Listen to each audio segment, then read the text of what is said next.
1. Mohon doa dan dukungannya kepada Bapak Ibu Wali Murid, Saudari Ajeng Silvilawati kelas 10 IPA 1 yang akan mewakili Kabupaten Oku Timur ke tingkat provinsi yang akan mengikuti lomba monolog.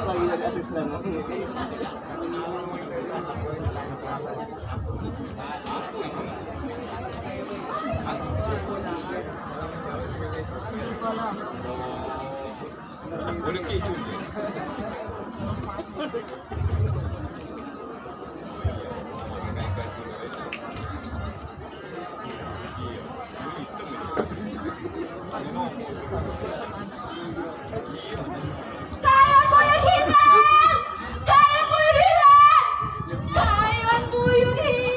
Pantas saya tahu.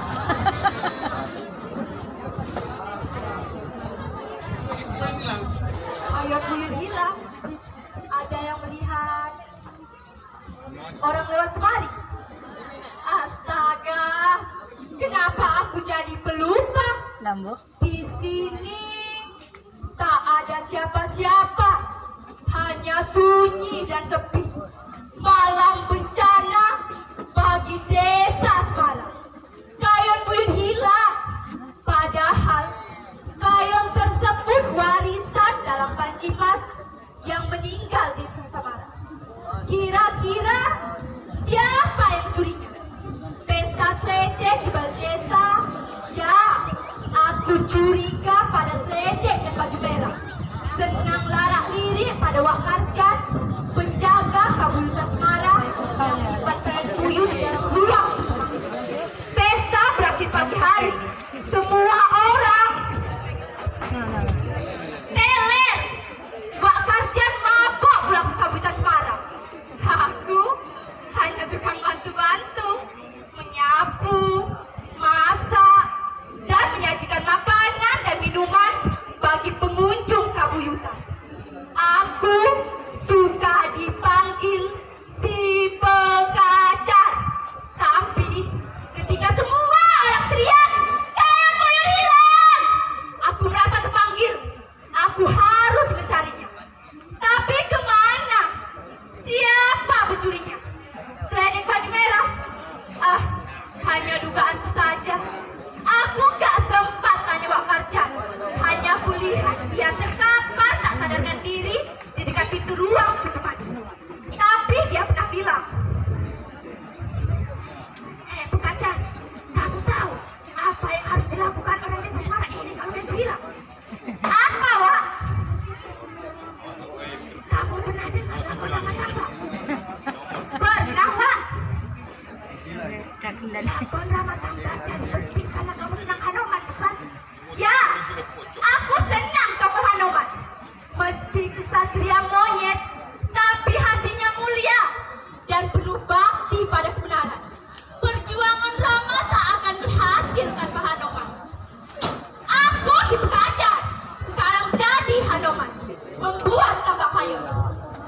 Aku harus cari daun pisang yang harus kuanggap tambak kayu. Astaga, aku sampai lupa kalau aku suka bawa golong si cepot.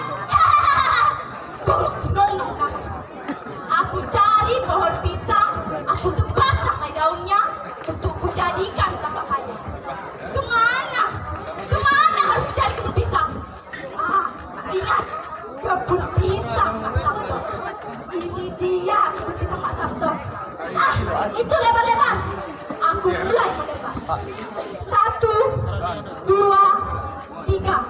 Aku terus tebas daun-daun pisang yang lebar-lebar.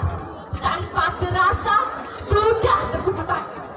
Aku membawanya lalu kususun menuju Pulau Cemani. Dan kemungkinan besar pencuri kayon buyut bersembunyi di sana.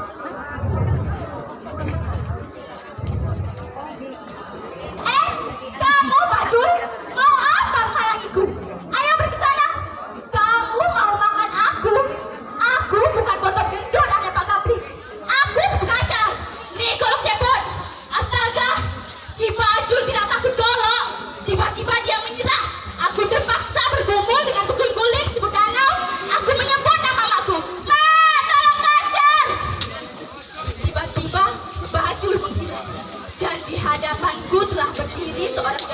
Bisa Kang Samedi yang terkenal kuat dan berkembang alias Kebang Hitam.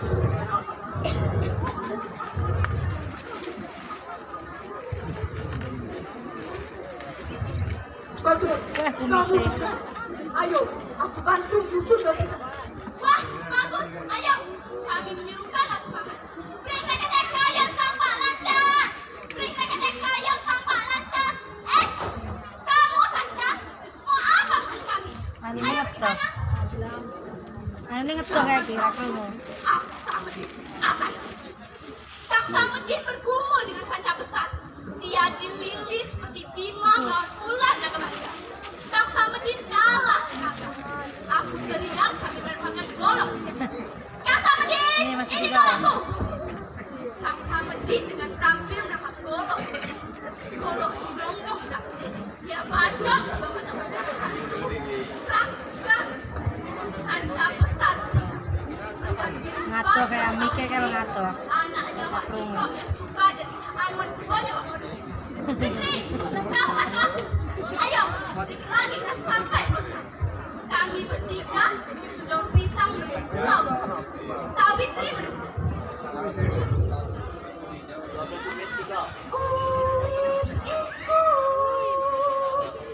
Pintar menang.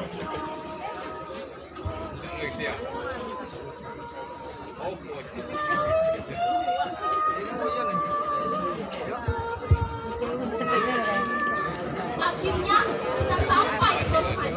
Kang Samedi obor percikannya. Obor dinyalakan dan benturan buah batu. Percikannya meletik rumput kering dan menyalalah obor-obor kami. Jika obor menerangi sekitar kami, kami berjalan perlahan. Aku di depan karena aku yang ditugaskan menemukan pencuri kain. Kami berjalan perlahan dan tampak sebuah cahaya seperti api unggun. Kami perlahan mendekat, tetap berjarak dan tampak membelakang kami seorang laki-laki tinggi besar, rambut gondrong, berpakaian hitam-hitam, dengan kepala sabrak.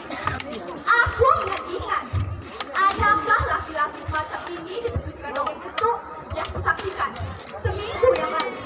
Rasanya tak ada. Kamu berani tanya Kang Samedi padaku.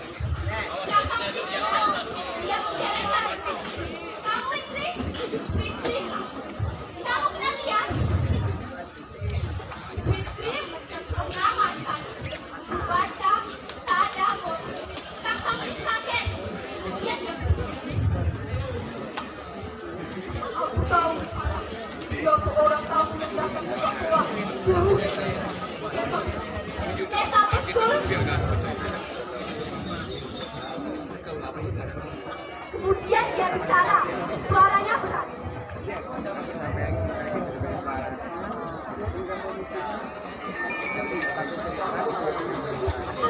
Kemana? Berhimpun di api unggun. Kami kaget bukan main. Dia tahu kami ada. Luar biasa. Itu apa yang dia punya? Kami akhirnya mendatanginya. Kami duduk dengan segala perasaan masing-masing, dengan melingkar tapi berjalan. Kemudian dia terbahak.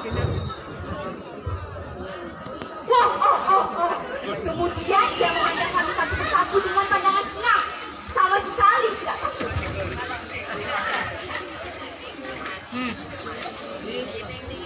Wajahnya keras, kumisnya lebih tebal dari Kang Samedi.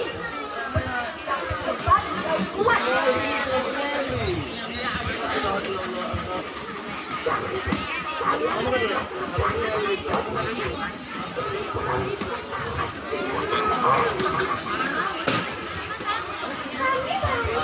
Kamu berikan saya. Oi, mau mana? Aku tidak tahu, tapi kenapa harus cuma? Kenapa tidak dipandang saja? Semua orang kagum pada ini.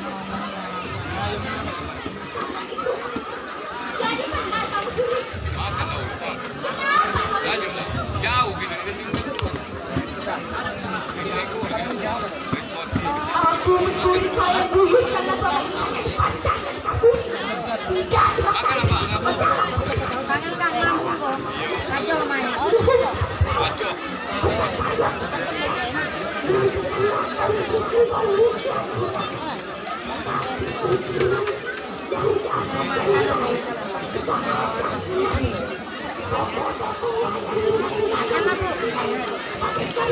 Wanginya itu bau-bau.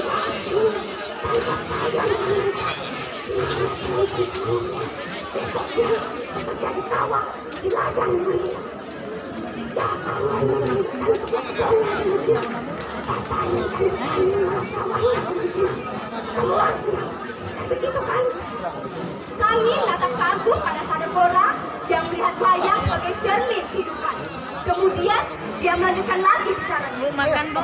Makan. Jadi makan. Dalam pancingan meninggal dunia, wayangnya bukan siapa yang diberikan keluarga, malah sebagai ruangan lapas. Untunglah seorang pekerjaan menanti yang kemudian menantang menawar kalimat dari kepulang. Semua tabungannya berpindah. Saya membuat kami mendapatkan uang cukup yang cocok di bawah. Karena dia anak itu ibu marah mengetawa. Yaitu saya itu sebutkan. Kami melongo tak bicara apa-apa. Sadegora tahu betul sejarah kejadian itu. Jadi kalau aku bolehkan boleh sudah sekarang saja dengan saya. Apa yang terdapat dalam saya? Saya melakukan tinggi api suatu pembukaan dan kalian akan ini artinya apa? Bukan untuk menasihati, tapi untuk menunjukkan bahwa kepulang senjata pintu menjejak dengan kekuatan saja kejangan melihatnya setan. Pulangan kemana? Pepohonan ini atas sidang yang bersabar. Artinya sejarah kehidupan yang bersabar. Pepohonan yang tumbuhkanlah sejarah sambung menyambung. Kalau dipandang mereka dan bisa berjadi waktu dan waktu bersambung membalang. Ada ikan yang senang air lambang kehidupan, ikan lambang gunung. Di kiri kanan terlihat pepohonan dengan air turunnya pegunungan. Lanang jongli loh. Lalu dibatasi melingkar ke tengah, jadi seperti buntut gunung. Karena itu saya sering di pegunungan. Lalu binatang-binatang hidup sebagai tempat Tuhan. Beragam saja. Ada banteng, ada harimau, ada hiu. Tuhan menciptakan Kari-kari mah kari.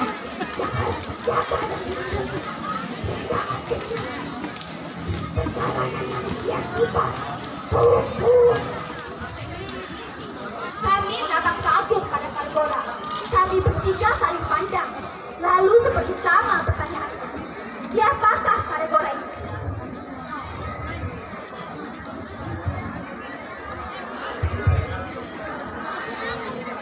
Wah, masa?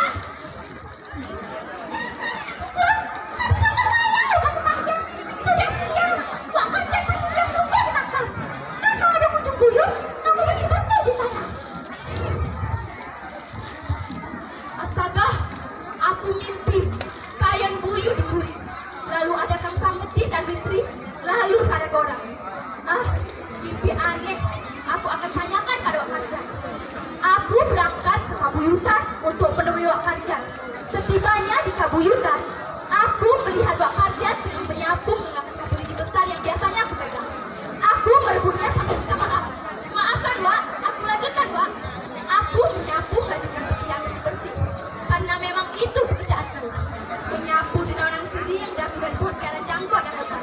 Memunguti pengambil batang bocah yang jatuh. Setelah selesai tugas, aku membuat kerja dengan kalau cukup Jumhani yang menyimpan apa yang dulu.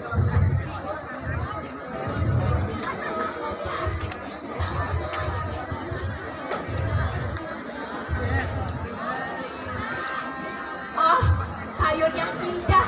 Aku akan angin-angin di dekat sini.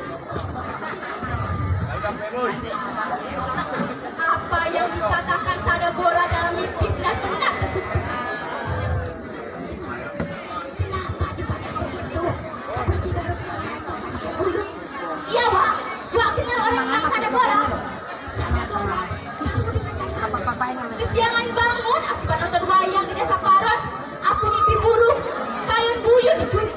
Lalu aku ingat Pulau Cimali ada peseta. Aku mendengar suara Wan. Dapat. Lalu aku dibantukan sama tim jaga bayang tanya bajul. Jika sawit rica angan yang tadinya ulang. Kami pergi ke Pulau Cimali dengan kampak daun pisang. Kami bikin obor. Sampai di Pulau Cimali, kami menginap-inap. Dan obor dipadamkan. Terlihat laki-laki tinggi besar duduk di dekat aku. Tahu hajar kami. Matanya tajam. Kumisnya lebih tebal dari pasangan tim jaga bayang. Berjanggut lebat seperti benang. Ya, dia bernama Saragora. Là nó làm cho